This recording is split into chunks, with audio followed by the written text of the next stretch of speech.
ముఖ్యంగా ఈ అంశానికి సంబంధించి ఎపిసోడ్కి సంబంధించి చాలా కీలకమైన నాయకుడు, రాష్ట్ర వ్యాప్తంగా గుర్తింపు ఉన్న నాయకుడు, జగిత్యాల్లో ప్రధానంగా చాలా కీలకమైన నాయకుడు ఎల్ రమణ గారు, మా ఎమ్మెల్సీ కూడా బీఆర్ఎస్ పార్టీ ఎమ్మెల్సీ మనకు ఫోన్ లైన్లో అందుబాటులో ఉన్నారు. రమణ గారు, ఈ ఎపిసోడ్ మొత్తానికి మీరు ఒక రకంగా మీరు కేంద్ర బిందువు అంటాను నేను. ఎందుకంటానంటే గత ఎన్నికల్లో జీవన్ రెడ్డి గారిని ఓడించేందుకు ఆయనను ఇంతకుముందు ఓడించిన సంజయ్ కుమార్తో కలిసి మీరు పనిచేశారు.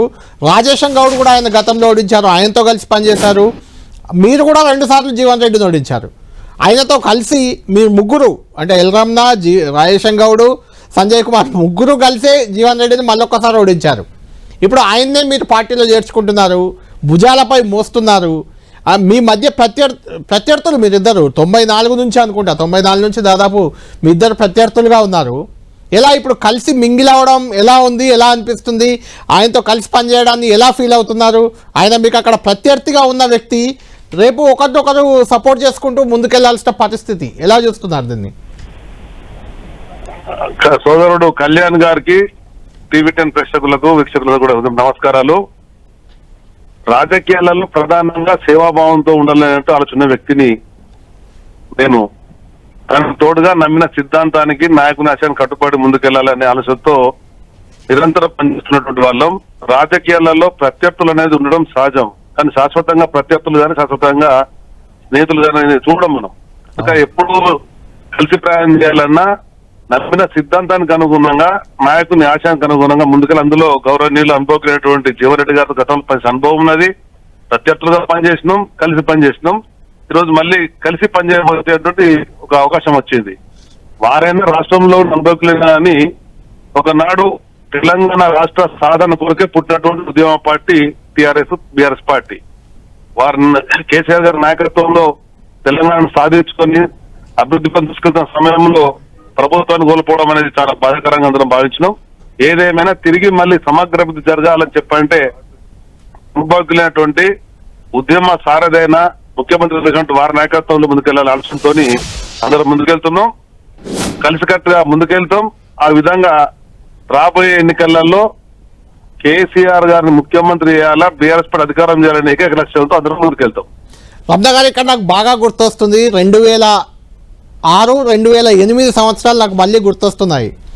అప్పుడు తెలంగాణ వాదం లేదు, కేసీఆర్ను ఖతం చేయాలనే లక్ష్యంతో టీడీపీ నుంచి ఎల్ రమణ, కాంగ్రెస్ నుంచి జీవన్ రెడ్డి, మీరిద్దరు ఎంపీ అభ్యర్థులు అప్పుడు. అంటే కేసీఆర్, రమణ, జీవన్ రెడ్డి 2006లో పోటీ పడ్డారు, 2008లో పోటీ పడ్డారు, ఒకరిపై ఒకరు. ఇప్పుడు ముగ్గురు ఒకే పార్టీలో ఉన్నారు, కలిసి పని చేయబోతున్నారు. ఎలా ఉంది ఇది? ఆనాడు స్వర్గీయ ఎన్టీ రామారావు గారు పార్టీ పెట్టినప్పుడు చెప్పినటువంటిది తినడానికి తిండి, కట్టుకోవడానికి బట్ట, ఉండడానికి ఇల్లు అనేటువంటి ఏకైక లక్ష్యంతో ఆనాడు మేము పనిచేసినాం. ఆ నాయకుని ఆశయంతో ముందుకెళ్ళినాం.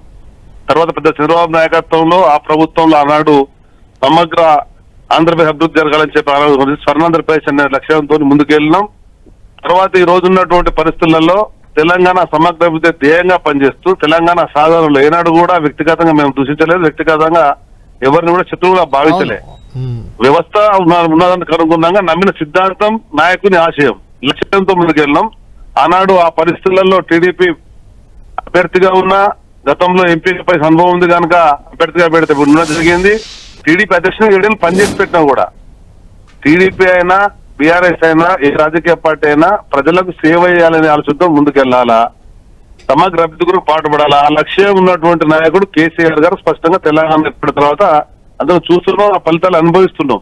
దాన్ని మరింత ముందు తీసుకెళ్లాల ఆలోచనతో ఎన్నికలలో వివిధ పార్టీలు రావడం సహజం. చెప్పిన దానికి అనుగుణంగా ఓటర్లు ఎవరికి ఆదరిస్తే దానికి అనుగుణంగా ప్రభుత్వాలు పరిపాలిస్తారు. నేడు చూస్తున్నాం కాంగ్రెస్ ప్రభుత్వ పరిపాలన తీరును. ప్రజలలో వాళ్ళు ఇచ్చిన 6 గ్యారెంటీ అమలు కావడం లేదు. వాళ్ళు చెప్పినటువంటి ఏ పథకం కూడా పూర్తి స్థాయిలో అమేసే పరిస్థితుల్లో ఆర్థిక పరిస్థితులు రోజు దిగజారుతున్నట్టు ఆర్థిక పరిస్థితి. కోర్టులు మీరు డబ్బులు చెల్లించాలని చెప్పని స్వాతంత్రం వచ్చిన తర్వాత 2 రోజులు లేదు. అటు రిటైర్మెంట్ ఉద్యోగులే కానీ, స్కూల్ పిల్లల యొక్క, కాలేజీ పిల్లల యొక్క ఫీ రియంబర్స్మెంటే కానీ కోర్టు దర్శించే పరిస్థితి వచ్చింది. చివరికి చదువుకునే విద్యార్థులే కట్టమనేటువంటి పరిస్థితి. అంటే ఎంత ఆర్థికంగా దివాల్సిన ప్రభుత్వం ఉంది రేవంత్ రెడ్డిది కనుక ఆ ప్రభుత్వం నడవలేదనే ఉద్దేశంతోనే మేము ఇవాళ కేసీఆర్ గారితో ప్రయాణిస్తున్నాం. కేసీఆర్ గారిని మళ్ళీ ముఖ్యమంత్రి చేయాలనేది మా అందరికీ లక్ష్యం.